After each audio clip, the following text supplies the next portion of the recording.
Chapter 22. Chatter. It is urgent, unpostponable to observe our internal chatter and the precise place from which it comes. Unquestionably, wrong internal chatter is the cause causarum of many inharmonious and unpleasant psychic states, in the present and also in the future.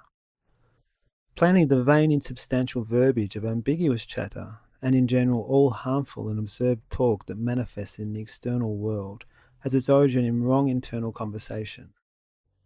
It is known that there exists in Gnosis the esoteric practice of internal silence. This is known to our disciples of Third Chamber. It is worthwhile to say clearly that internal silence must refer specifically to something very precise and defined. When the process of thought is intentionally exhausted during profound inner meditation, internal silence is achieved. But this is not what we want to explain in the present chapter. Neither is emptying the mind or making it blank in order to really achieve internal silence what we are endeavouring to explain in these paragraphs. Nor does the practice of internal silence to which we refer mean to impede something from entering the mind. Really, in the present instance, we are talking about a kind of internal silence which is very different.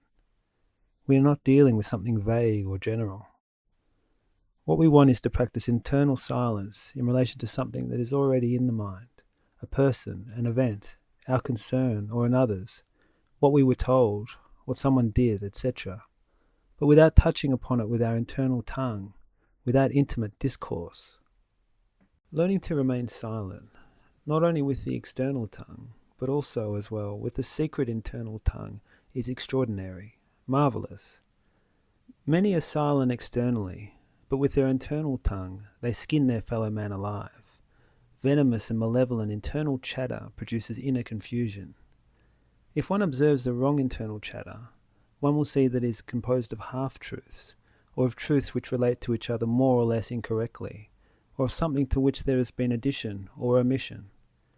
Unfortunately, our emotional life is founded exclusively on self-sympathy. To top off all this infamy, we only sympathize with ourselves, with our much beloved ego, and feel antipathy and even hatred to those who do not sympathize with us. We love ourselves very much. We are 100% narcissistic. This is irrefutable, undeniable. As long as we continue immersed in self-sympathy, any development of our being is made more than impossible. We need to learn to see another's point of view. It is urgent to learn how to place ourselves in the position of others. Therefore, all things whatsoever ye would that man should do to you, do you even so unto them. Matthew 7:12. What truly counts in these studies is the manner in which people behave internally and invisibly one with another. Unfortunately, though we may be very courteous and even sincere, at times there is no doubt that invisibly, internally, we treat one another very badly. People who are seemingly very generous drag their fellow man daily to their secret cave within themselves to do whatever they please with them. Annoyance, mockery, derision, etc.